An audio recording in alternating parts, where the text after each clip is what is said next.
Well, hello everyone. Welcome to another Oh Yum live stream.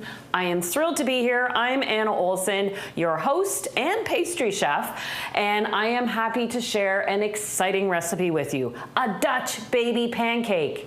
And you know the drill, because I'm live, I have to say hello to those special people out there. I know you're all special and watching, but a big special hello to you, Esme. Hi, Esme. And say hello to your sister Lori for me, please.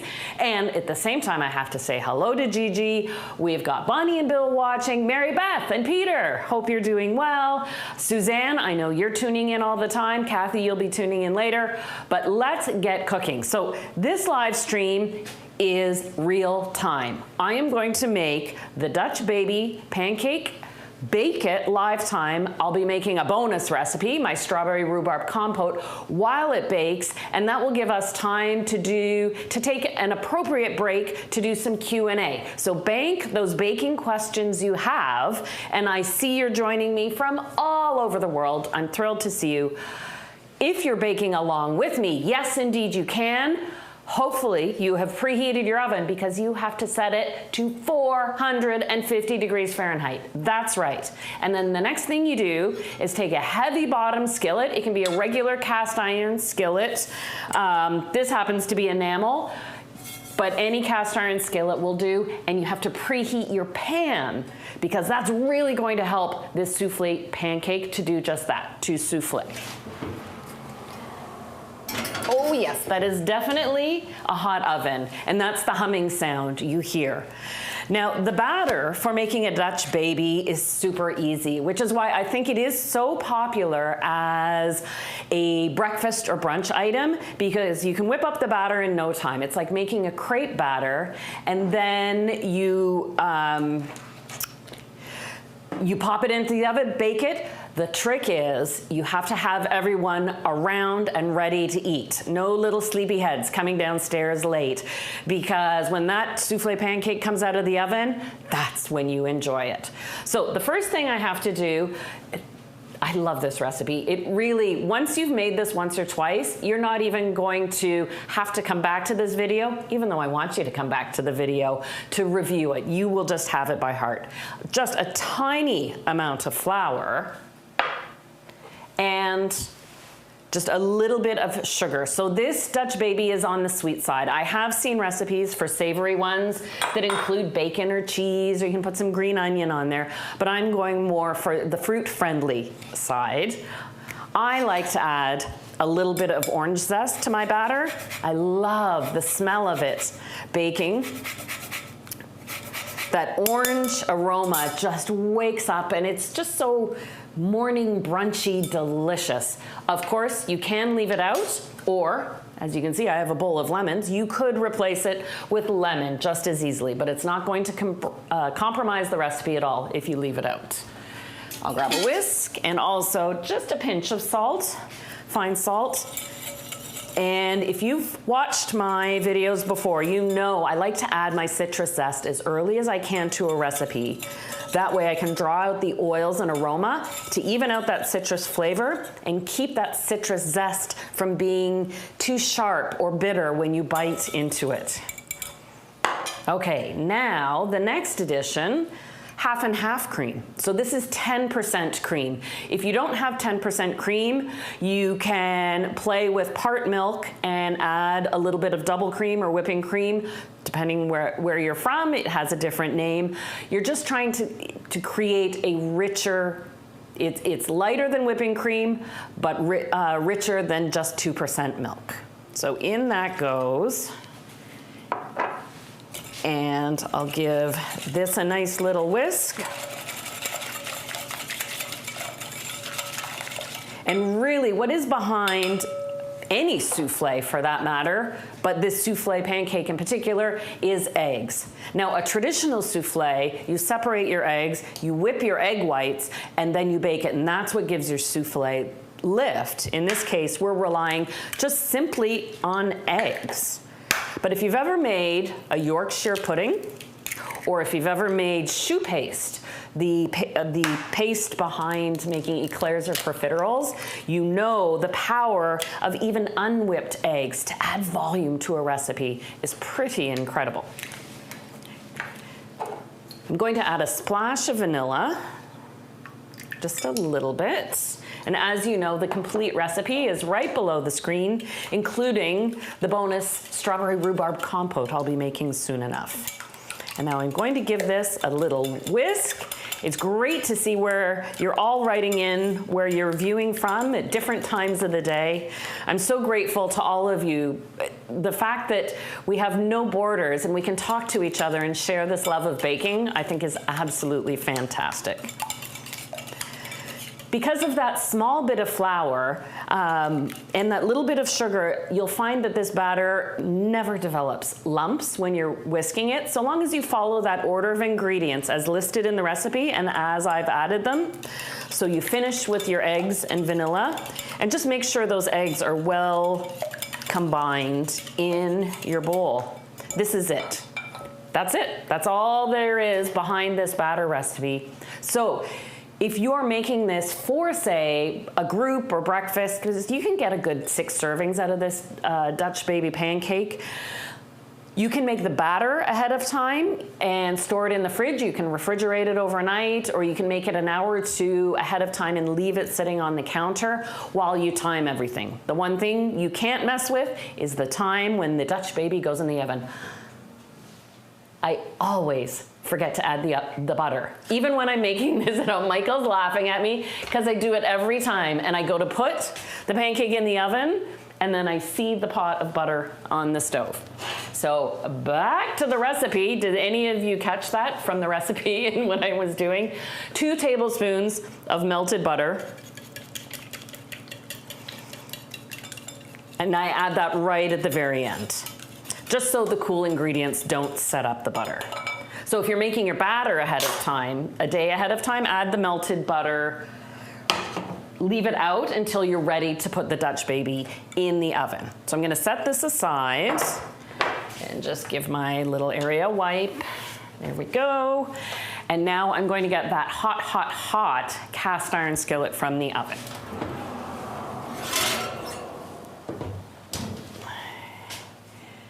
Okay. Now, Michael has a good habit. You taught me this habit, Michael. Whenever you've pulled a pot from the oven that might have a hot handle to it, leave the towel or the pot holder over the handle. So it's a visual cue that the handle's hot, but you then won't accidentally touch it. I've got a little extra remaining butter in my pan, melted in my pot. So this is when I'm going to brush my skillet with butter. You don't want to do that before you put your pan in the oven, or you'll just scorch the butter. You'll burn the butter completely. Because remember, that oven is set at 450. There we go. And while the pan is still hot, quickly dump in that batter and get right back in the oven.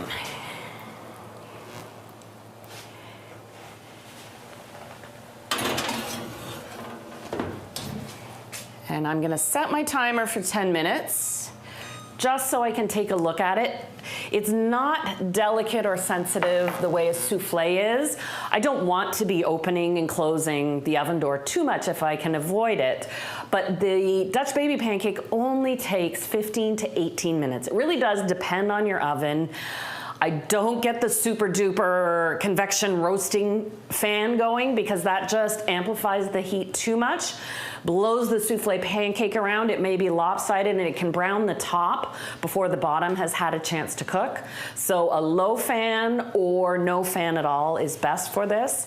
And before I get into making the strawberry rhubarb compote, I should bring up the point, I never really did know the history of Dutch baby as a term. And while we know of it as a soufflé pancake, it has nothing to do with the Netherlands.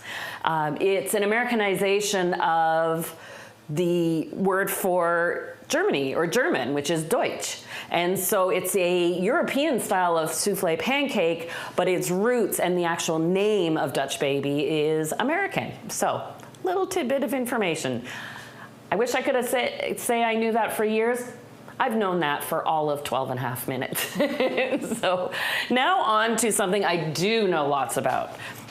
Fresh fruits in season. I am very excited because here in Southern Ontario, our first harvest of the season has started. Now, this isn't a field bit of produce.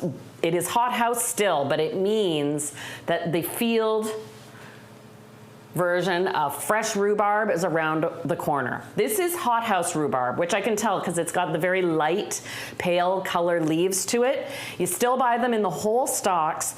When you're buying hothouse rhubarb relative to field rhubarb, you'll find it has a vibrant pink color on the outside, and also it can be white or light pink inside when you dice it, where field rhubarb tends to have a green tone to it. It'll be red on the outside, a deep red color.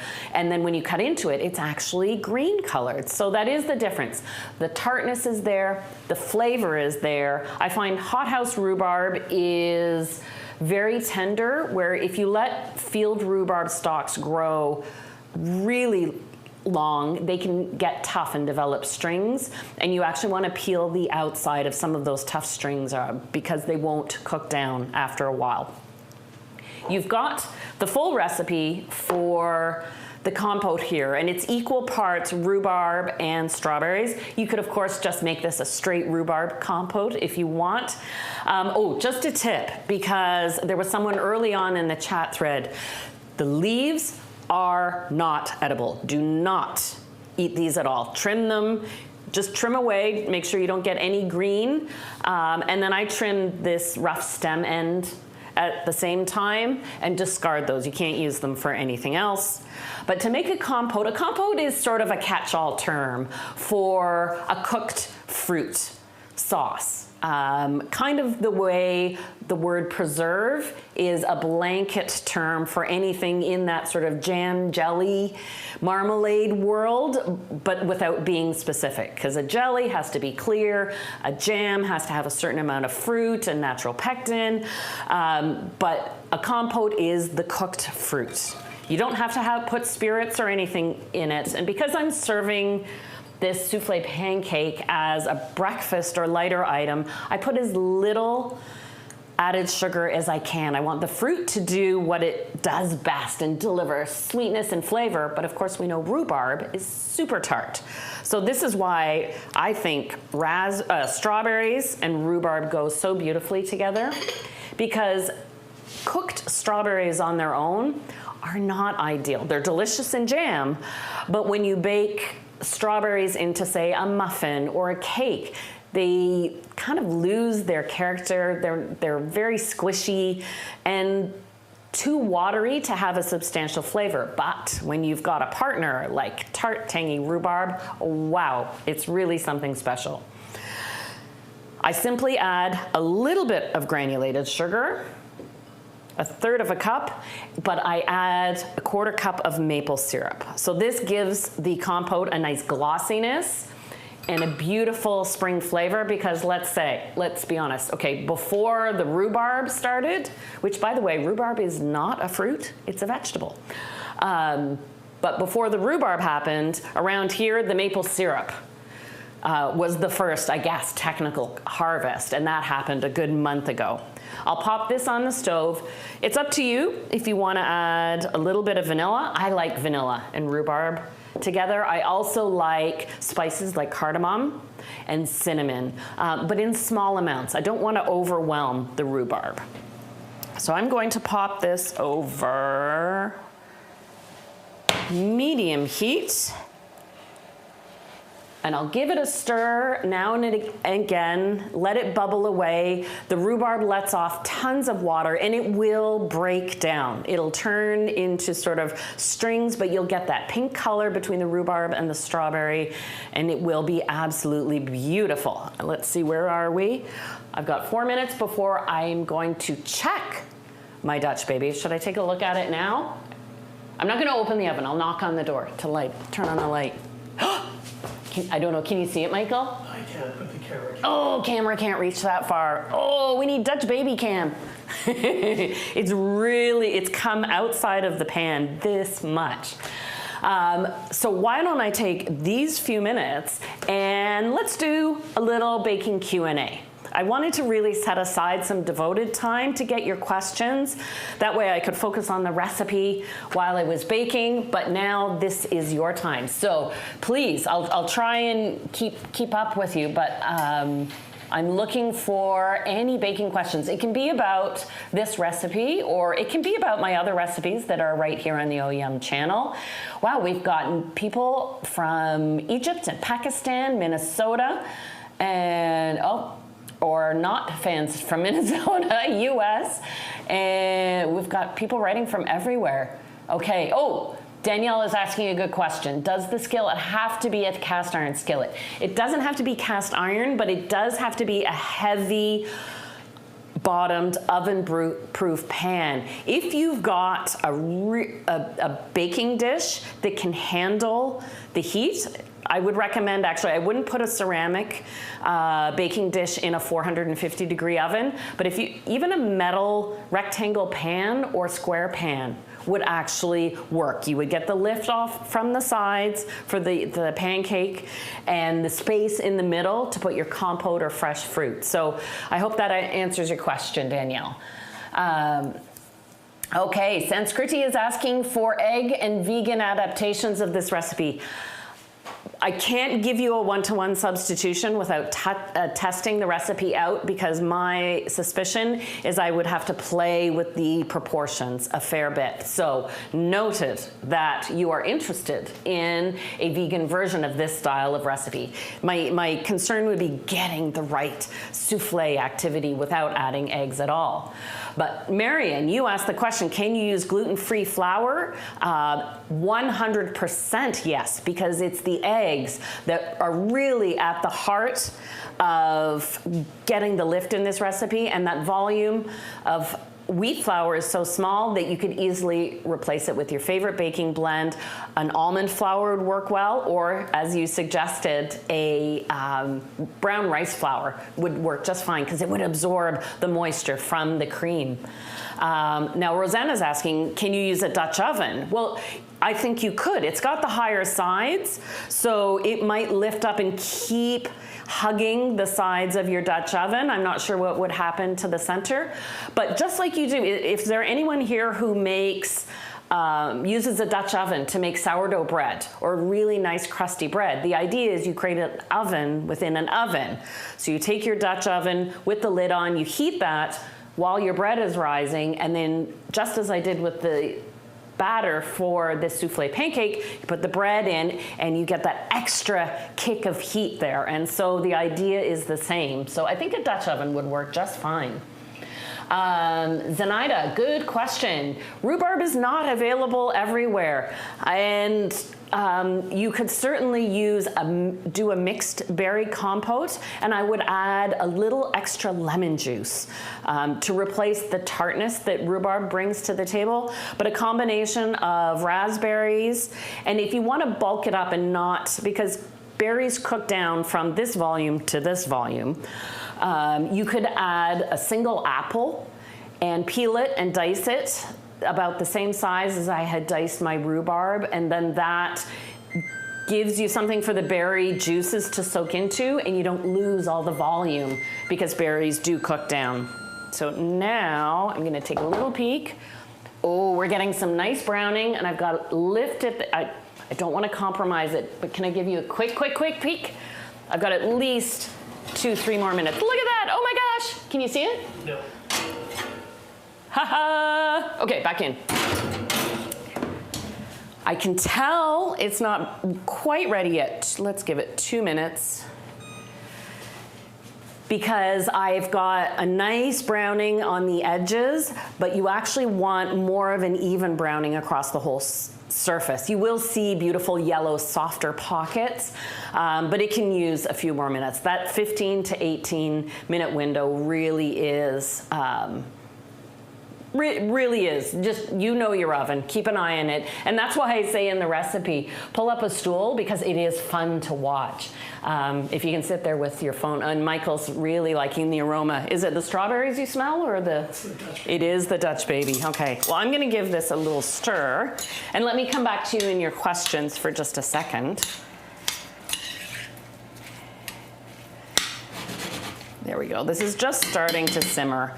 The compote, I find, takes about 15-20 minutes. It doesn't have a tendency to burn unless you've got it really at a full rolling boil.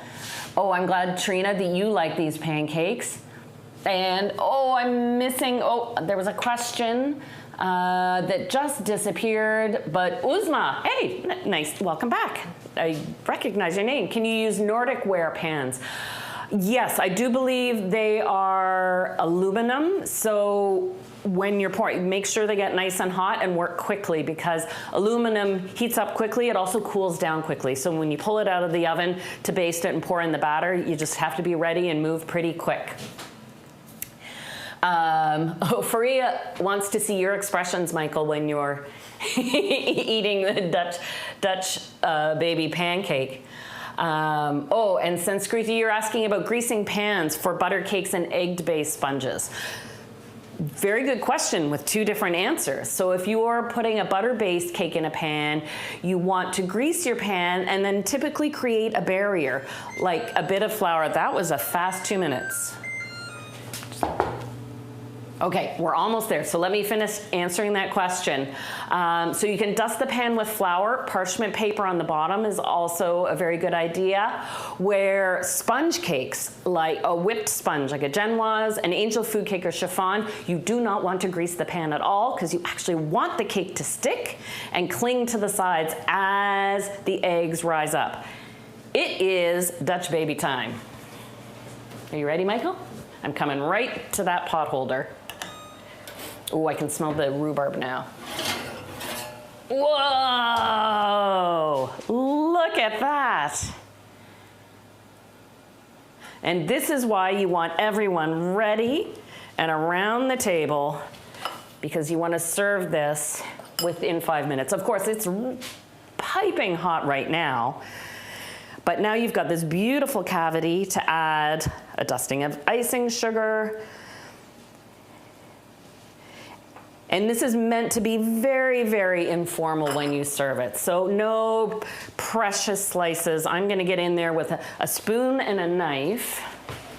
And I'm imagining you'd like some, Michael? Okay, good.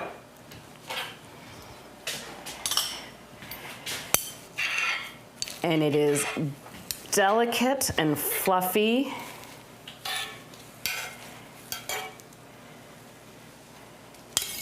Oh, imagine a scoop of ice cream with that in the fruit compote. Yum.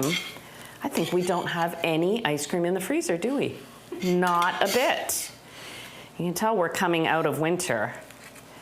Oh, yum, yum, yum. Now, I've already made some of the compote so that we don't have to wait for that. And you're right, Mary Beth, you want everyone at the table, and this is your shining moment when you bring it to the table. There we go.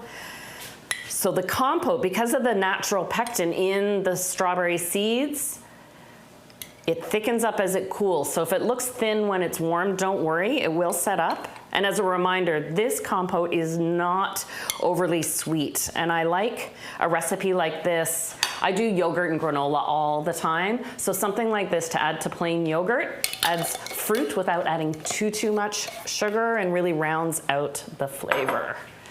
Yum, I am so excited. Oh, and I'm gonna give the compote a stir. How long has that been cooking? About 5 minutes, Michael?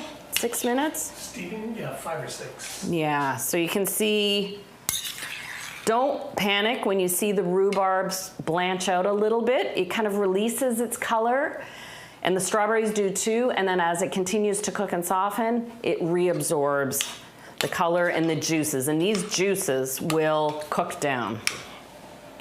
Oh, that does smell good. Michael, this one is for you. Danielle's asking if this recipe is in any one of my cookbooks.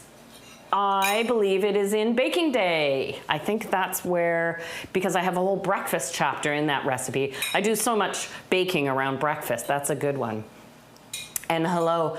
And Blink 182, etc., etc., is asking, is this like a Yorkshire pudding? It is very much in that same vein. Comparable batter, more on the sweet side, but really delicate. So where a Yorkshire pudding, you want to develop that sort of crust on the outside, and you cook it in a significantly more fat in your pan. This is a little more delicate, a little eggier, and a less crunchy. But is definitely in that vein. And you saw it right here from start to finish. You saw how that simple batter souffles up. We're still getting some questions here, so I'm gonna, just as I get that first biteful, what do you think, Michael? So good. I took a picture and I'll post it on my Instagram, but I also, you mentioned I put a behind the scenes up on your Instagram? Yes, Michael does. Just to let you know, if you follow me, I'm at Chef Anna Olson. Michael is at Chef Molson on Instagram, and he likes to post behind the scenes so you can see us getting ready before we go live on a live stream. It's really lots of fun. I'm getting great questions here, which makes me think I need to budget some more time for those pauses when we're baking things. Sanskriti's asking about meringue deflating quickly. You have to, don't be too deliberate when you're folding it in. And if there's a sweet spot when you're making a meringue. If they're over whipped, they're gonna deflate really fast. And if they're under whipped, well, they didn't have the volume in the first place. So typically you want a medium peak or sometimes even a soft peak when you're doing your meringues. I hope that helps. Good question from Lake Tahoe. Will altitude affect a Dutch baby? It should not, because the eggs, you're not dealing with leavener like baking powder, baking soda, or yeast, and you're dealing with a really hot oven, which is one of the answers to high altitude baking. I actually went to cooking school in Vail, Colorado, so I learned how to bake at high altitude, and it really helped me get a grip on understanding baking science. I'm getting some recipe requests here. And someone uses my biscotti recipe. Ooh, ricotta whip and blueberries. That would be fantastic with this. And Marion, a good question. The maple syrup doesn't overpower the fruit. Strawberries and rhubarb together are very vibrant. I like the addition of the maple for the shine, and it is a more subtle sweetness. If you wanted to just simply use granulated sugar, of course you could. And someone made my chewy chocolate ginger cookies, but they deflated after cooling. Now they will deflate a little bit. Maybe Multi-Gem Girl, leave them in the oven an extra minute to 90 seconds just to give them, maybe they just need that final bit of set. So I hope that answers your question. I haven't even had a bite.